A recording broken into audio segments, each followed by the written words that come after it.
Hello, and welcome to Dialogue with Janae, my Overcomer series. I am excited to have you join us this evening. So, for those who are joining us for the first time, my name is Janae Dunlap Myers, and I decided to do something different for this month in March. So some of you may know, for those who do not know, March is a very heavy emotional month for me due to the fact that both my brother and my 7-year-old transitioned to heaven at the beginning of March. My brother 2 years ago on March 1st, a day after his birthday, and my daughter on March 6th, back in 2015. And so it's a very tough month. And so I decided that this year, I wanted to do something different. You know, I believe that not only are we expected to survive our trials and tribulations, but we have the power to thrive through them. And so this month, I'm thriving through March by sharing with you other overcomers who have experienced things that you would not have imagined, and who are continuing to experience things. And so if you have not checked out the other episodes, because we are on episode 3 tonight, I have one more episode that will be aired next week. So definitely you will want to tune in for that. But if you did not catch the first 2 episodes, definitely check out those on my YouTube page, Dialogue with Janae. You will be encouraged, you will be uplifted, and you will be motivated to push on and to not give up, and to know and believe that if they can survive and thrive, then so can you. And so I am very excited to introduce you to my third overcomer this week, but who is also brings a different level of knowing or awareness to trials and tribulations, because most of us, when we think of overcoming challenges, unfortunately, it's tied to a medical crisis. And so my guest that I'm sharing with you, she is of the medical world.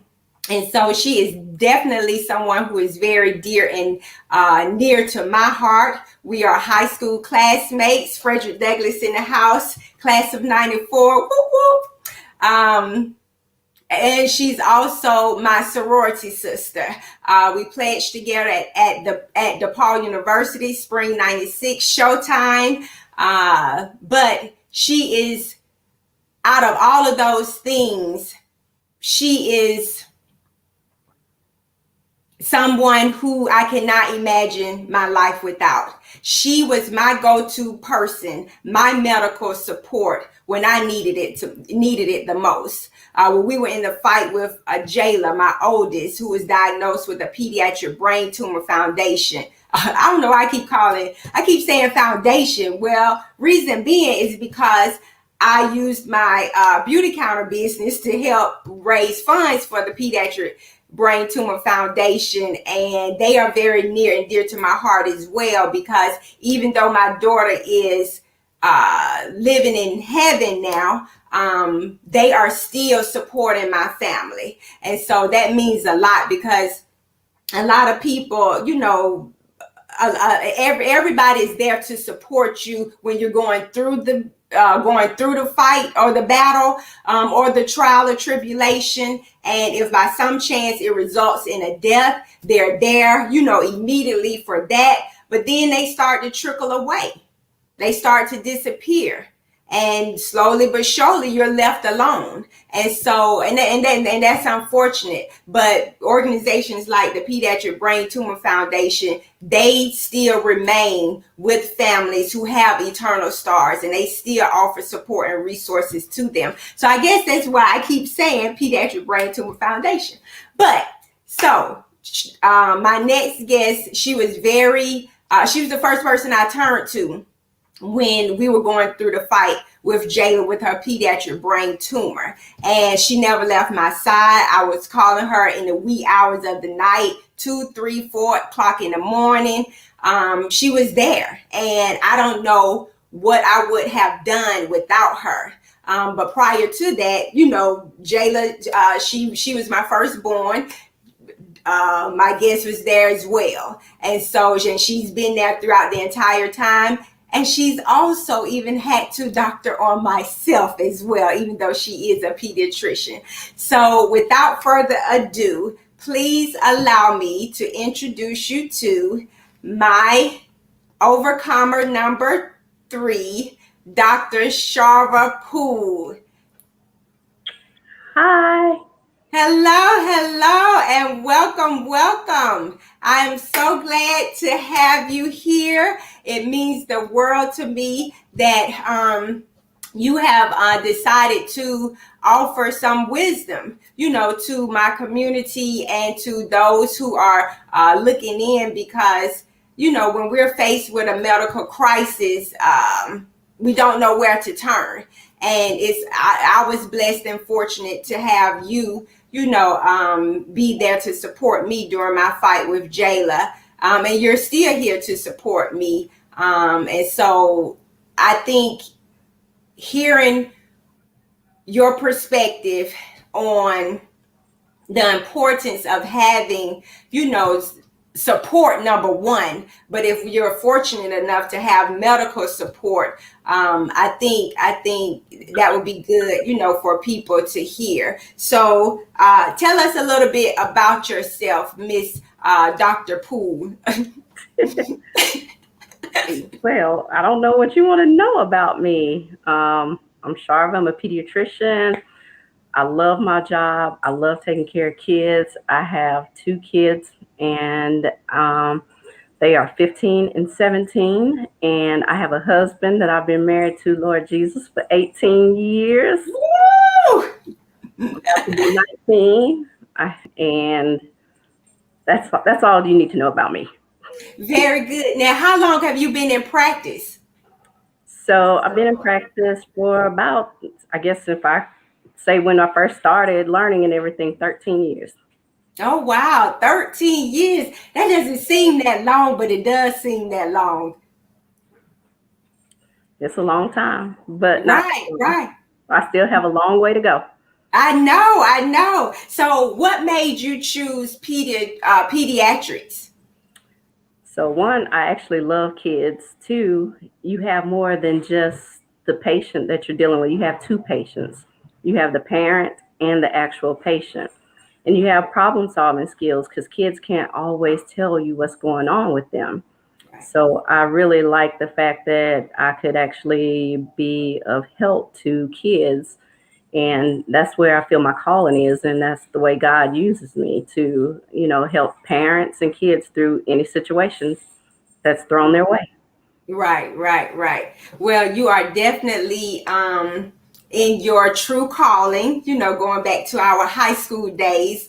Miss Charva was definitely one of the smartest, if not, one of the smartest kids in our class out of 413 kids or whatnot. And she was the go-to person, and she still is, for a lot of people. So Charva, as you know, and of course I know you as Charva and a whole bunch of other stuff, but so I'll try to say Dr. Poole, Charva, and all of that. But Dr. Poole, as you know, I'm doing an Overcomer series this month, and so I invited you on because I wanted you to be able to share with us ways that we as overcomers can help us during our time of need, right? Definitely, from a medical perspective. But before we dive into that, do you consider yourself an overcomer? I think many would consider myself an overcomer.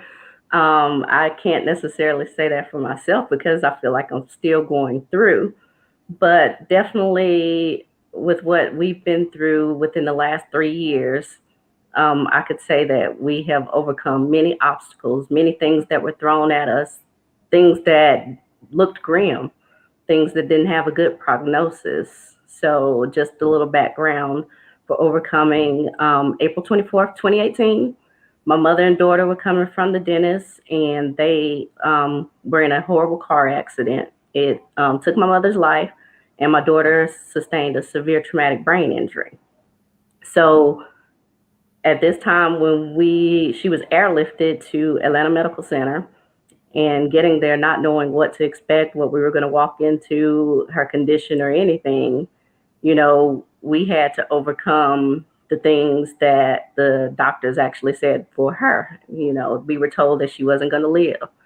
We were told that we needed to go to surgery, and if we didn't go to surgery, we probably wouldn't make it. But if we went to surgery, we were so bad off, we wouldn't make it. So, at that point, you have to look to the hills, from whence cometh our help. And, I just went to the ultimate healer, Jehovah Rapha, and said, God, you took my mama. Don't take my baby. So walking through this experience and overcoming many obstacles with that, with a severe traumatic brain injury, has been just an experience. And so I guess I could say that we're overcoming. Right. Yes, and just yeah, you are definitely overcoming. You all have come a long way, and it's just a miracle in itself, for you to be here with me, smiling, and to be able to carry on. And it's hard, but that's one thing we as mothers, and we as women, that is what we do. When it comes to our children, rest is not an option. Giving up is not an option. And you and I, we've had several conversations, and I do believe that that is what your mom did, and she not only looked out for you, but she also looked out for her grandbaby as well.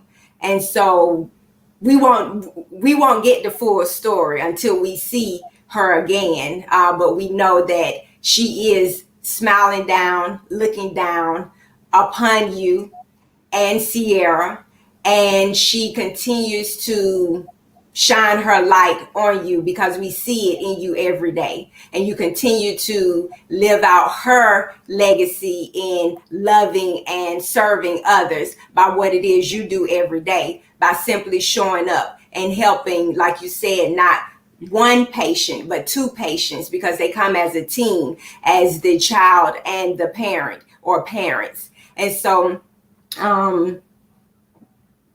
that in itself lets us know that no one is immune from trials and tribulations. And no matter what it is we do, no matter what it is we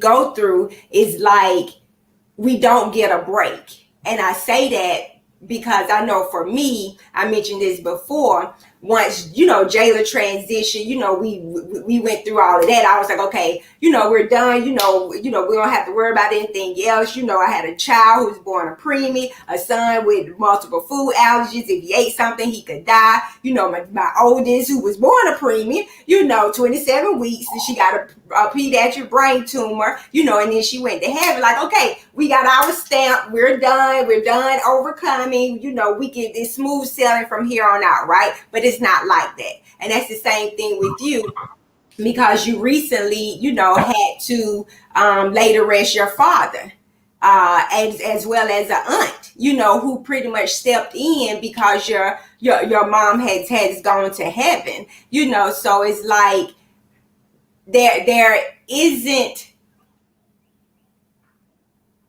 we don't get a break. So how do you keep moving forward? How do you keep the fight going? You know, as you are continuing to push through what you're dealing with, as well as having other things come on top of you as well.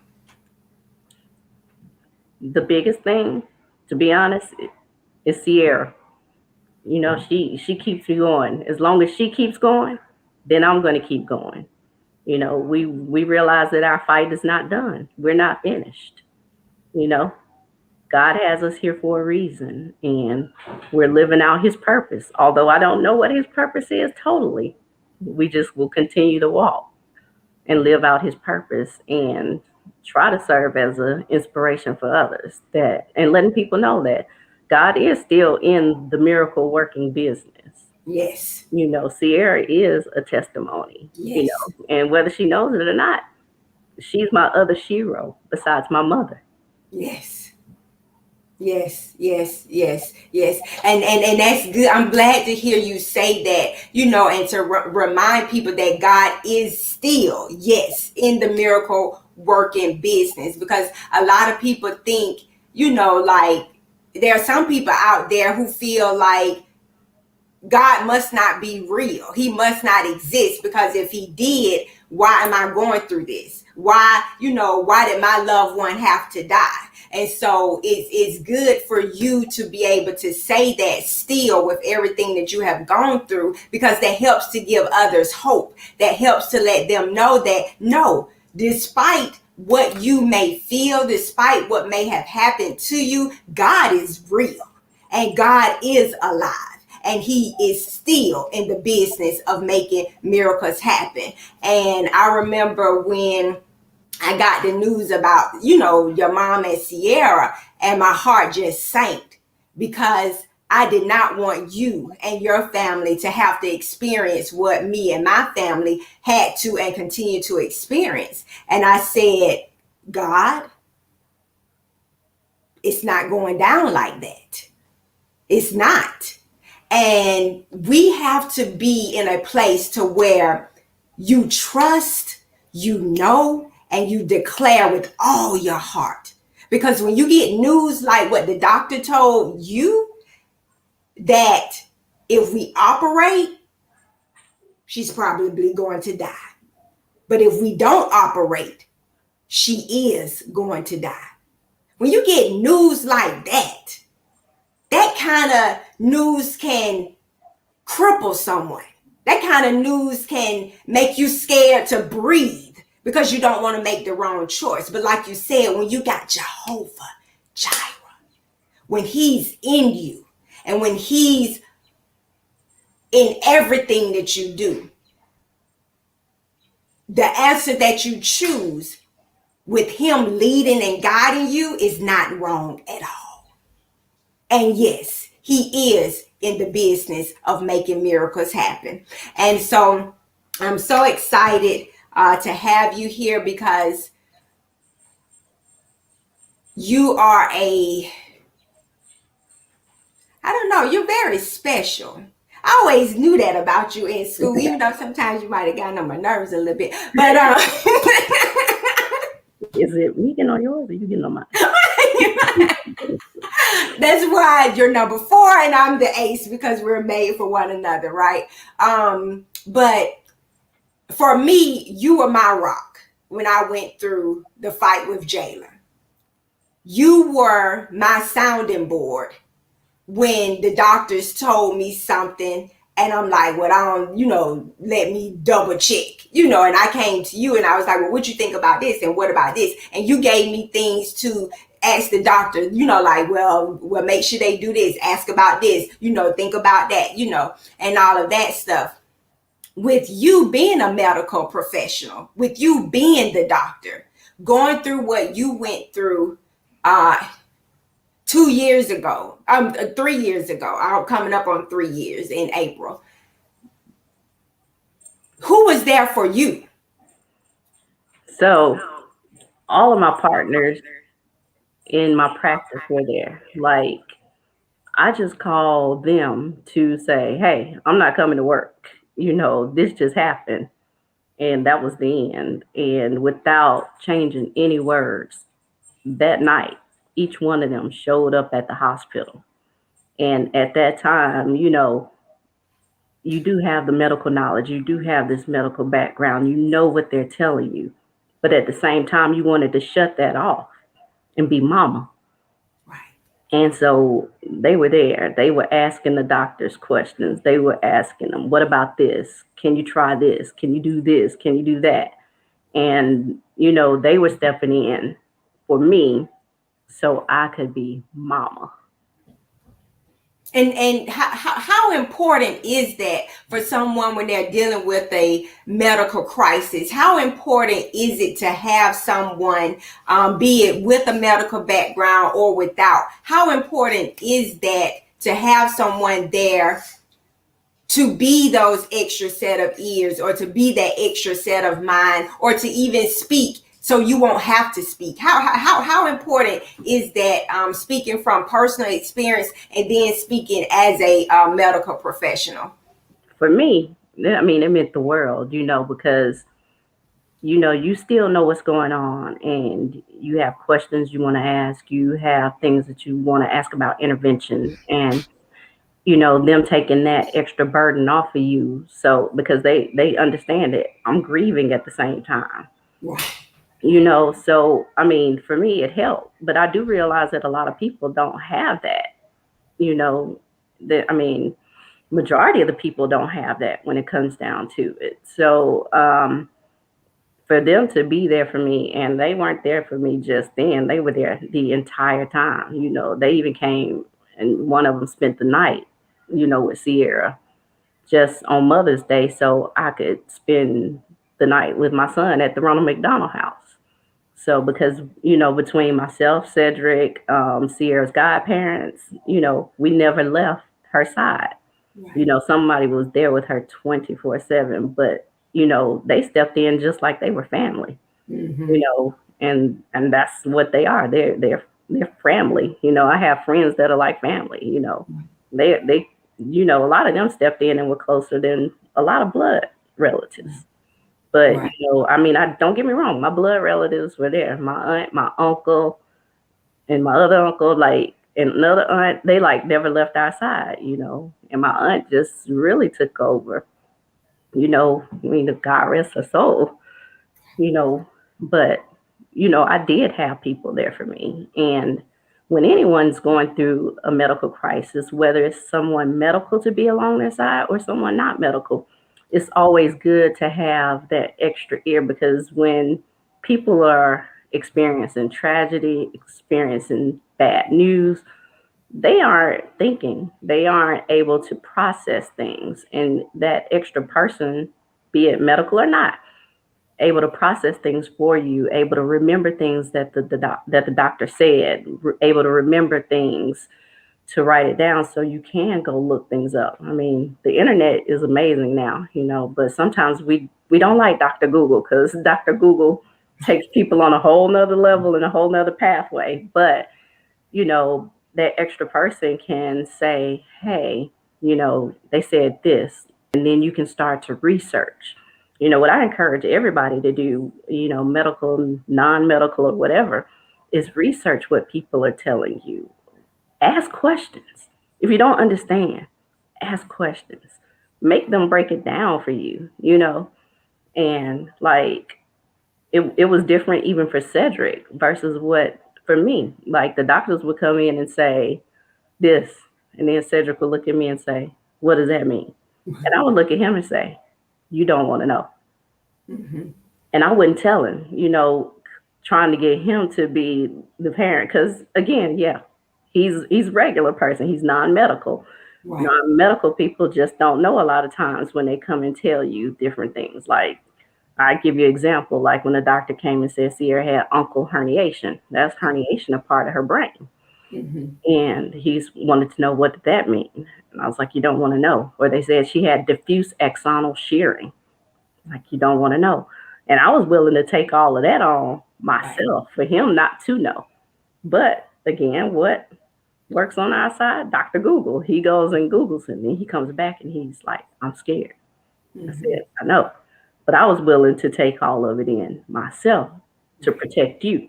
Mm-hmm. But like I said, if you have anyone along your side that can jot things down so you guys can brainstorm, because we are all a part of a decision making team.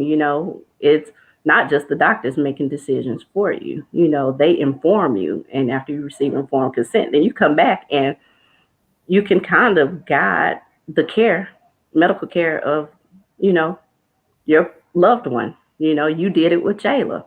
Right. You guided a lot of that. You went and researched, you read, and you said, these are the things that I don't want to do. So Right. you're informed and you're able to make these decisions based off of the information you receive. Right. Right. That's big. With you saying, informed consent. A lot of people, especially back in the day, like our parents age, whatever the doctor said, that's that was pretty much it. Like the doctor word was gold.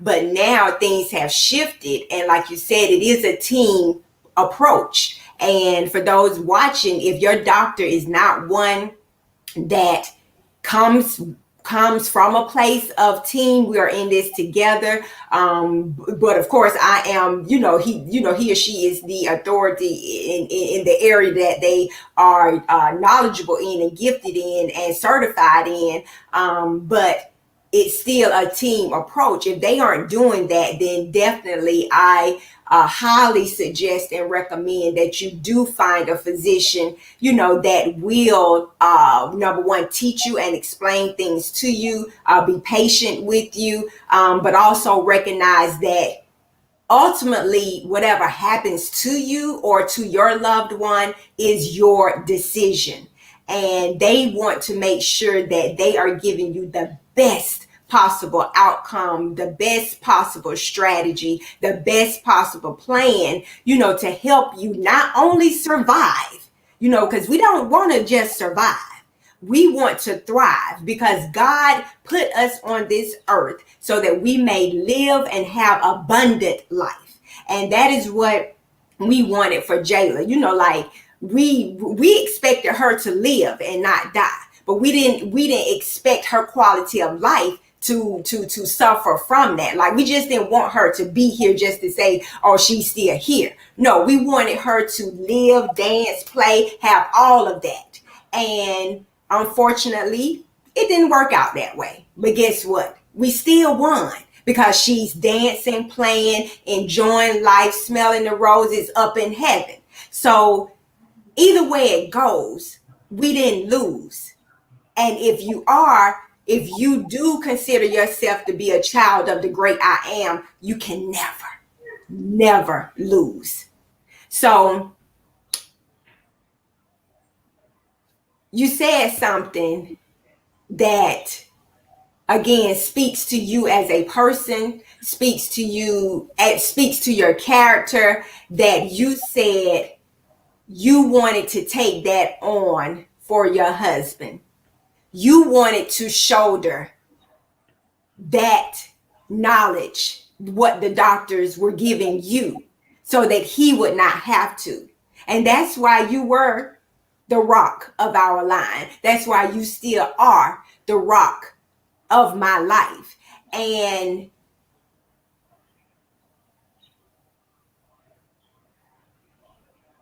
but with that, it comes a lot for you to have to carry and shoulder yourself. And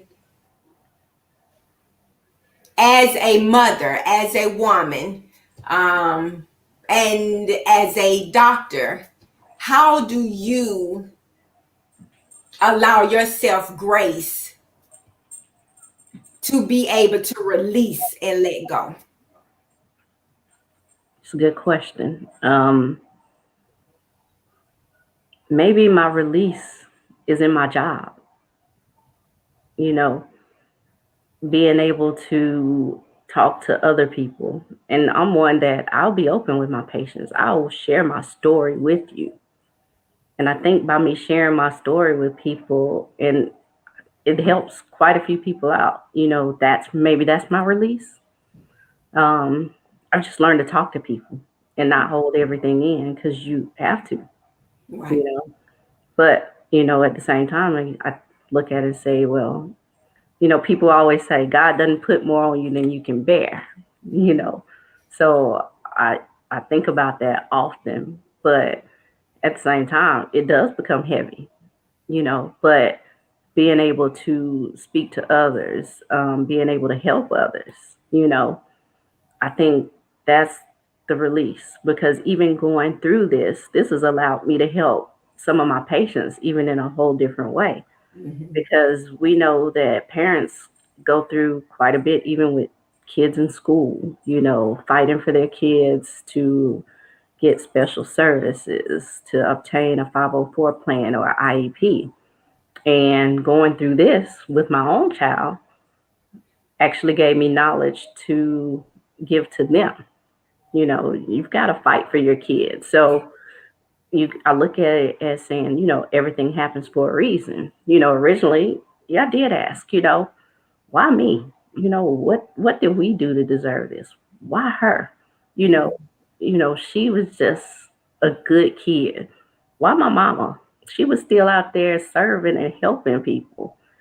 But then I had to sit back and say, well, why not us?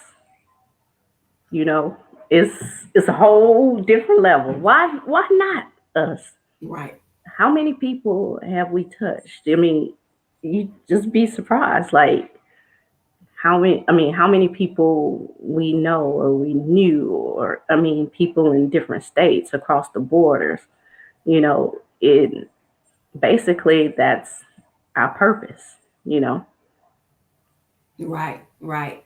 And that's something for you to say, why not us? Because that's something, that my husband and I, Dale and I, we talked about. He was like, why, and I'm like, but why not? Why are we so special that we should be spared, right?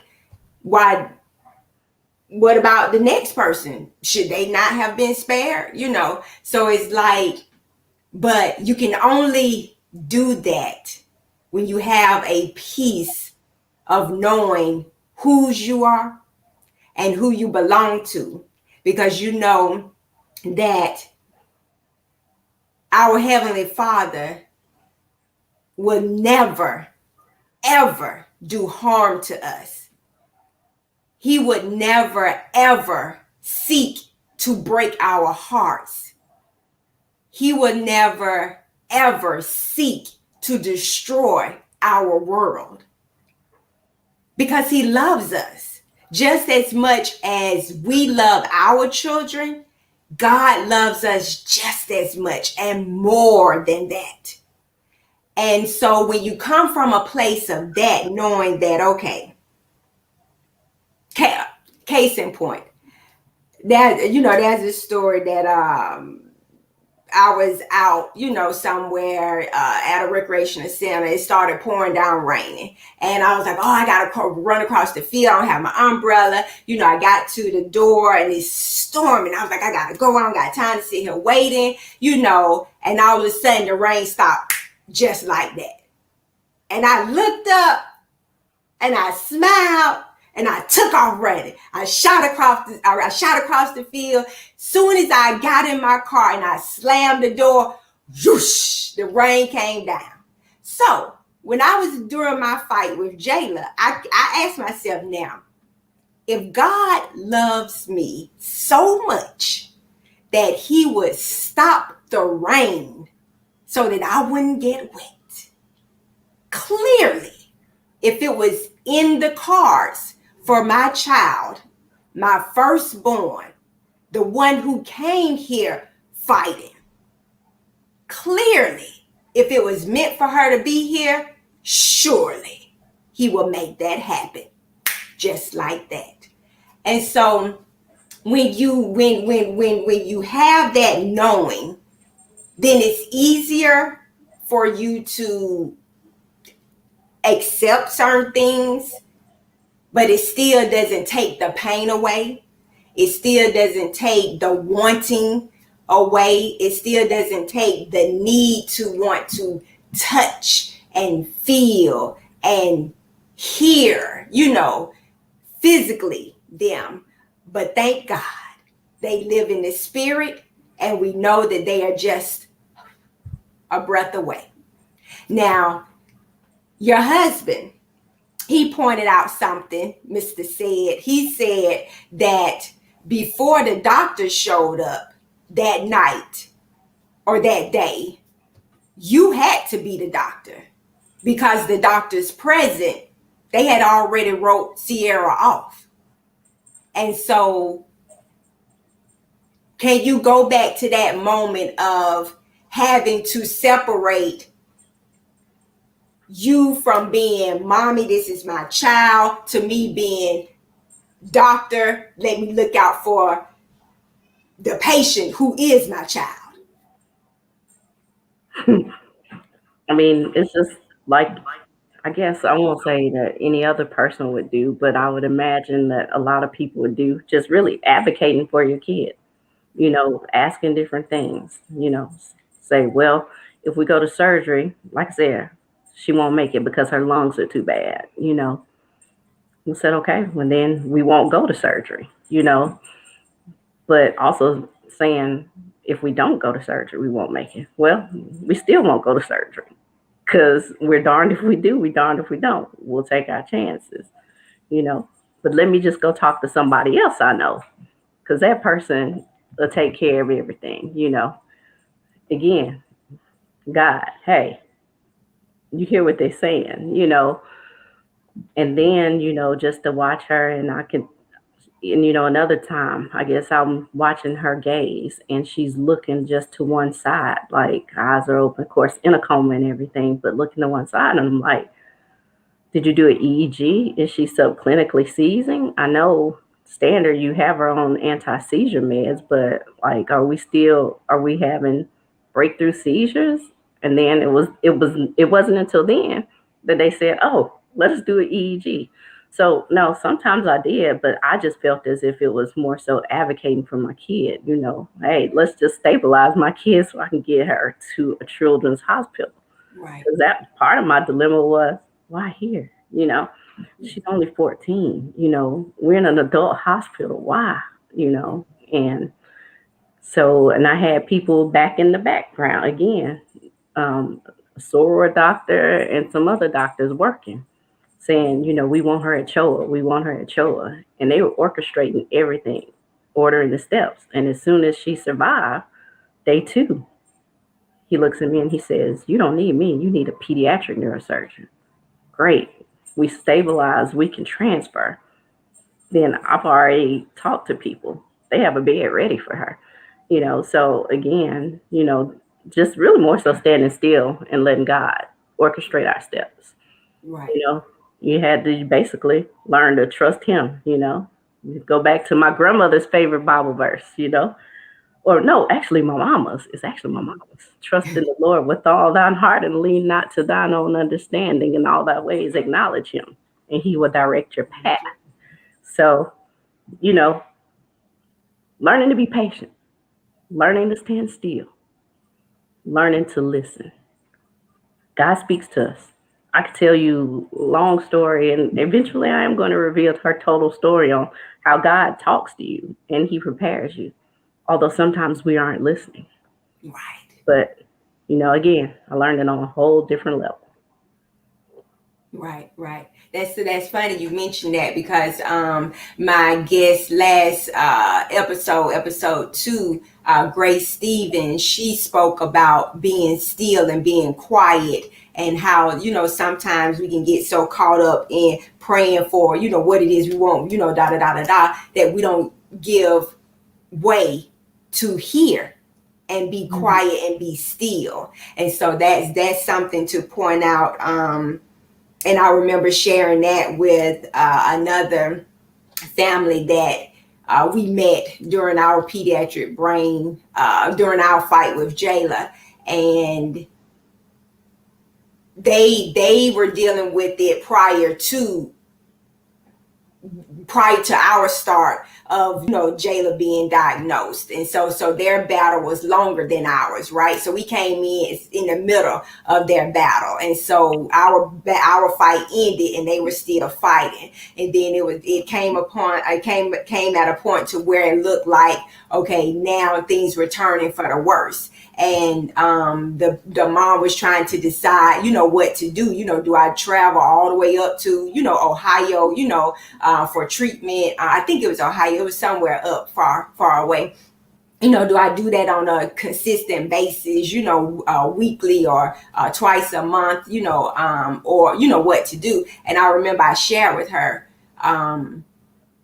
whatever you do, just make sure you're listening and hearing God.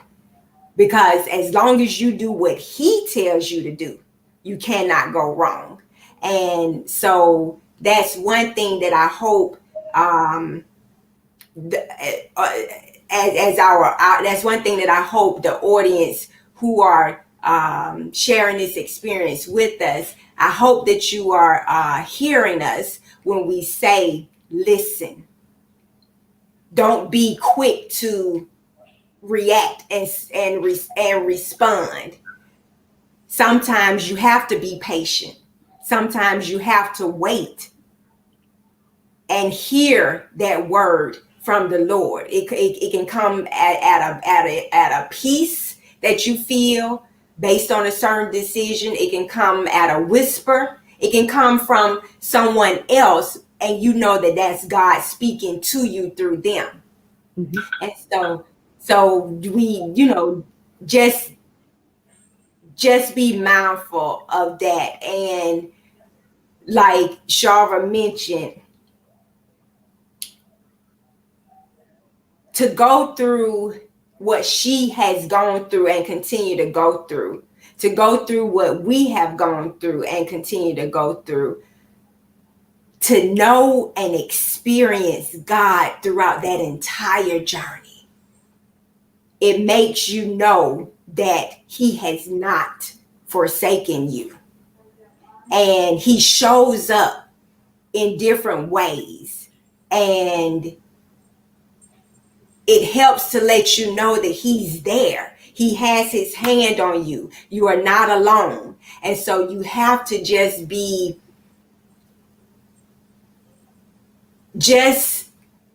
intentional about looking and listening and observing so that you don't miss him and what it is he's trying to communicate to you.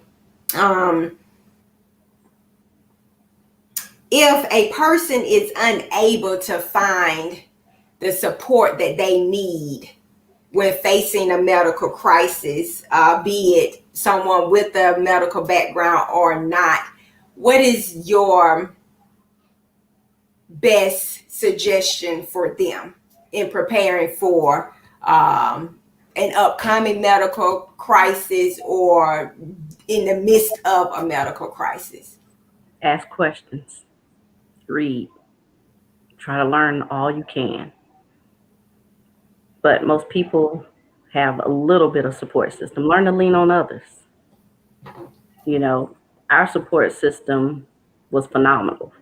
Friends, family. Just learn to lean on others. This leaning on others is hard to do. And I say that because I don't know what it is about us as humans. Like, we don't want to feel like we are a burden. We don't want to feel like, I don't know, like we can't handle our own or handle our business. But, you hear Charva saying how. I say it, but I can't say that I'm one that actually follows that, because I feel like I can do it all myself. But what I can say, that when you can call on somebody, it means the world. Yes. And all those people who surrounded you without a hesitation, without an ask, They just automatically did it, right? And the same thing with me. I was like, coming from, we were a one income family because, we chose to homeschool, and, I was the, primary homeschooler or whatnot. And so my husband had just decided to go full time being a sole entrepreneur, decided to leave the school system or whatnot. And here it is, we battling pediatric brain cancer, right? And so we did not have to ask for anything. I'm still amazed and astounded at how blessed we were and how we didn't have to worry about money, and didn't have to worry about our bills, because that's one thing when your child is in the midst of a fight that determines whether or not they're going to live or die. Who can go to work? Who can show up and say, okay, yeah, I can help you. I can, who can do that? And so my husband, he was still working, but not as much, right? He couldn't really do that. And some people were concerned, like, well, you still got to have food. You still got to do this. You still got to do that. And I was like, I can't worry about that because I'm worried about my child. That's what I'm worrying about. God gonna take care of all the rest. And he did. He did. That at a certain point in time, you just have to know, like you know, like you know. Just like you know whatever your name is. If your mama named you Sherry, nobody can tell you that your name is not Sherry. So you gotta know that what God wants us well, right? And when things come against us, we know the saying, the evil comes to kill, steal, and destroy. That's not make believe. That's not a fairy tale. That's not just for show. That is real. You cannot believe in good and not believe in evil. You can't believe in God and not think that there is no devil, right? So we just like if a stranger was getting ready to come into your excuse just like a stranger, if a stranger was getting ready to come into your house and take what you have worked hard for, take what you have birthed, take what you have gave seed to, you would not allow that. You would lay down your life before you allow someone to come up into your house and cause harm to you and your family. So that's the same way we have to act when there comes things of the spirit world that comes against us, via a diagnosis, be it whatever it is you want to call it. Because again, God is in the business of making miracles happen, and you will see it live and in color. Episode 4 next week, same time, same place, here Tuesday. We will have our miracle live and in color, Miss Sierra, here to show you that you cannot believe what the doctors tell you. You cannot believe what your employer is telling you. You cannot believe what the eviction notice is saying. You have to believe what God is telling you. But first, you have to seek him in order to know what he's saying. And so, Charva, you brought up a point, leaning on others. If people are out there listening, there are people who want to help you.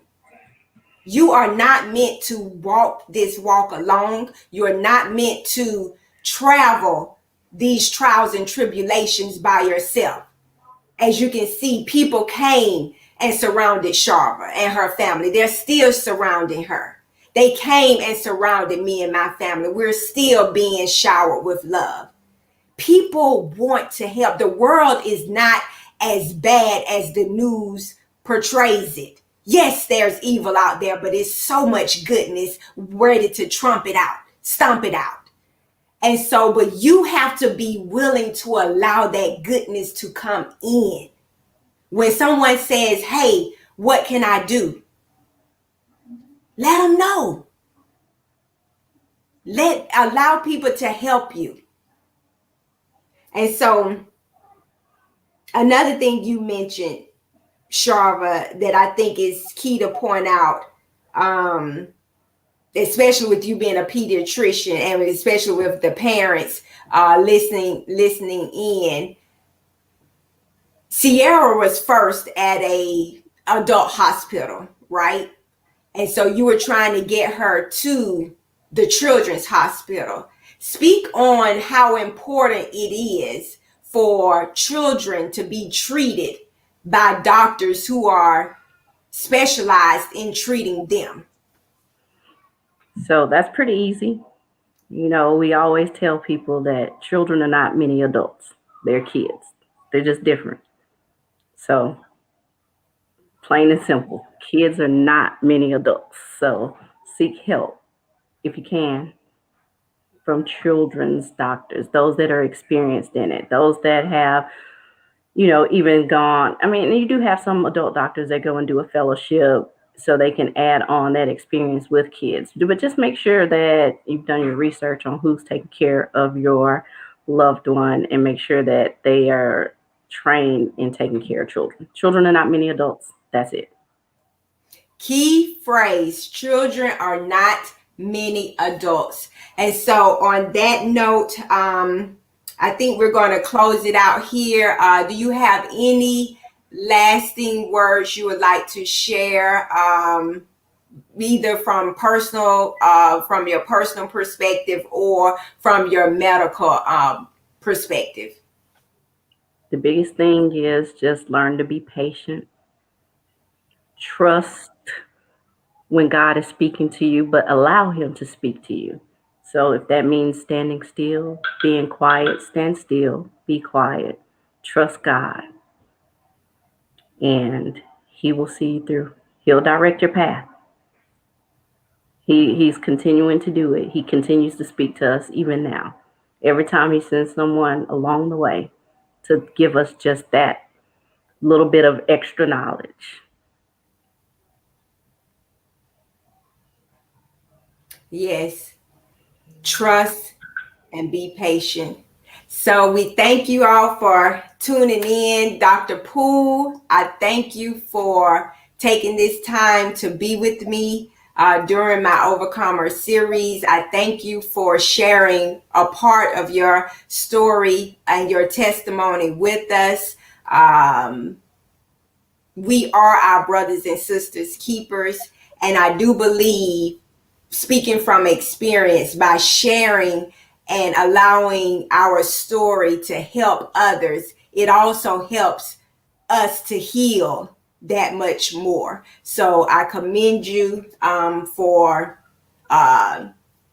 joining me today. I thank you, for joining me today, and I look forward to being able to come back and share more dialogue, because like one of our onlookers, Renee, she stated that you are definitely very special indeed. And I have to concur with her that you, my sister, I'm blessed to have you not only as a high school classmate, a college classmate, my sayings, my rock, but more importantly, my sister in Christ. And I love you. I thank you. And I look forward to being able to sit in this place with you again. Thank you. And I look forward to serving with you again. Thank you for having me. Remember, I love you and there's nothing you can do about it. Yes. So everyone, thank you for tuning in. I do appreciate you for dialing in with me and seeing my episode 3. I hope that you have learned something. Please share it with whoever you think needs to hear it, because we're doing this because this is what God has placed on my heart to do. And so sharing is caring. And definitely tune in next Tuesday, 7 o'clock. I will have Miss Sierra on, who will share with you what God has placed on her heart, and to just show you that never say never. It is not over until God says it's over. And so until next time, please keep the dialogue going, and remember that you are an overcomer, and that as long as you believe that, as long as you continue to hold that close to your heart, that there isn't anything that comes against you that can take hold of you unless you allow it to. Whatever it is you go through, always choose to win, because I do. Until next time, please keep the dialogue going.